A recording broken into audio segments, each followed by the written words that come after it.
¿Cómo es posible que en México parte de la clase trabajadora defienda a capa y espada a un multimillonario que le debe una fortuna al país? Y sí estoy hablando de Ricardo Salinas Pliego, pero el enfoque de este video será el por qué la clase trabajadora lo apoya. Y seguramente has visto en las redes sociales personas apoyándolo, festejándolo, celebrándolo y viéndolo como un tipo de héroe o un tipo de mesías que va a venir a salvar al pueblo.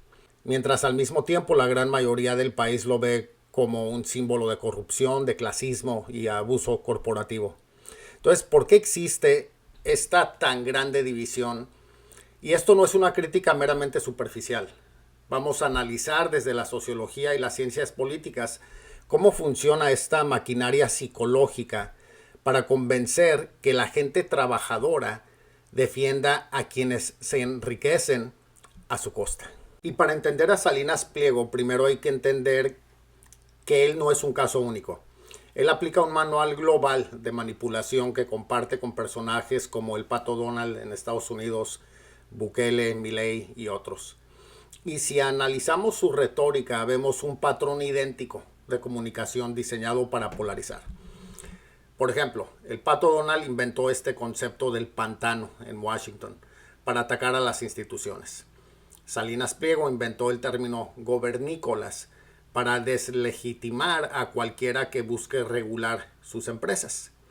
El Pato Donald dice que los impuestos asfixian a la economía. Y Salinas Pliego repite que los impuestos son un robo y que el SAT solo usa tu dinero para mantener parásitos. Otra estrategia maestra de ambos es hacer el rol de víctima. Cuando el Pato Donald enfrenta juicios, dice que es una cacería de brujas. Cuando a Salinas Pliego se le exige el pago de sus deudas fiscales históricas, él usa sus medios para decir que es una persecución política contra él y los empresarios exitosos.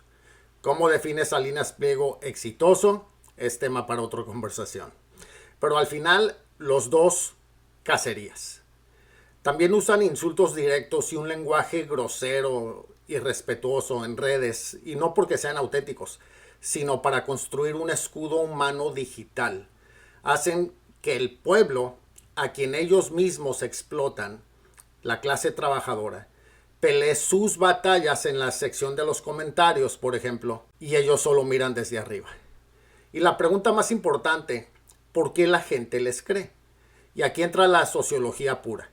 El sociólogo polaco Zygmunt Bauman explicaba que nuestras sociedades ya pasaron de ser sociedades de productores a sociedades de consumidores. Y en este sistema tu valor como persona ya no depende de tu trabajo o de lo que eres capaz de producir, sino de lo que eres capaz de comprar o adquirir.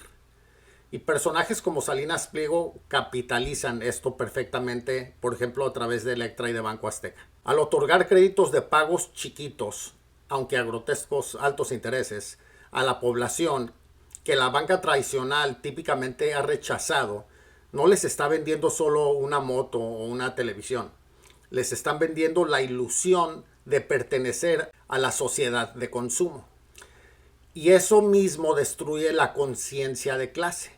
Bauman decía que en este modelo las personas nivel trabajadoras ya no ven al multimillonario como un rival, sino como el consumidor ideal al que ellos aspiran convertirse. El seguidor de a pie defiende los privilegios del magnate porque piensa, si yo me esfuerzo y un día soy millonario, no quiero que el gobierno me quite mi dinero, porque lo usan para mantener parásitos.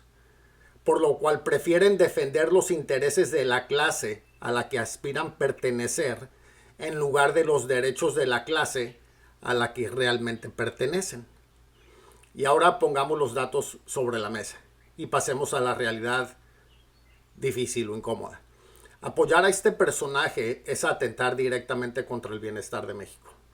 Durante décadas, sus empresas, como ya casi todo el mundo sabe, utilizaron una cadena interminable de amparos legales para retrasar el pago de impuestos, multimillonarios acumulados. Tras una larga batalla legal que llegó hasta la Suprema Corte de Justicia de la Nación, quedó demostrado que las deudas eran reales. Y aunque recientemente se vio obligado a pactar pagos en parcialidades con el SAT tras agotar sus recursos legales, la pregunta de fondo sigue siendo una cuestión de justicia básica. ¿Por qué un multimillonario puede estirar la liga legal durante 20 años para evitar pagar, mientras la clase trabajadora, incluyendo y principalmente los que lo defienden, sí deben de pagar impuestos obligatorios? Esos miles de millones de pesos retenidos en tribunales son recursos que le pertenecen al desarrollo de México. Dinero que debió estar en hospitales públicos, en escuelas, en carreteras, seguridad, infraestructura, lo que tú quieras. Enriquecerse utilizando la infraestructura, por ejemplo, del país, las calles del país y el dinero de los trabajadores mexicanos para luego anegarte a contribuir al gasto público de la nación, es egoísmo, es impactar negativamente la economía popular y de cara a la soberanía nacional y una traición a la patria. Y aun con toda la evidencia frente a ellos, lo siguen no solamente justificando, pero hasta defendiendo. Y la conclusión es clara. Los que están en el poder económico siempre han necesitado de una narrativa para justificar su ventaja. Y hoy día, las redes sociales son su mejor herramienta de la propaganda. La próxima vez que veas a alguien aplaudirle el cinismo, el abuso y los insultos a un magnate, pregúntate si estás viendo a un ciudadano libre o a alguien atrapado en la ilusión de la aspiración. Porque a lo mejor en vez de atacarlos o hasta odiarlos, les debemos de tener empatía, porque la historia nos demuestra que quienes apoyan a sus opresores rara vez progresan. Te pregunto, para ti, ¿Salinas Pliego representa una historia de éxito o un abuso del sistema o explotación de los más necesitados? ¿Es justo que un trabajador tenga que pagar impuestos puntualmente mientras un billonario los pelea durante más de 20 años en los tribunales? ¿Crees que Salinas Pliego sí es víctima de persecución política o de las consecuencias de sus mismas decisiones? Compártenos tu opinión aquí en los comentarios. Te pido un like, un follow y por favor comparte este video para que las nuevas generaciones entiendan y sepan de lo que todo esto se trata. Gracias por el apoyo. Nos vemos en el próximo video.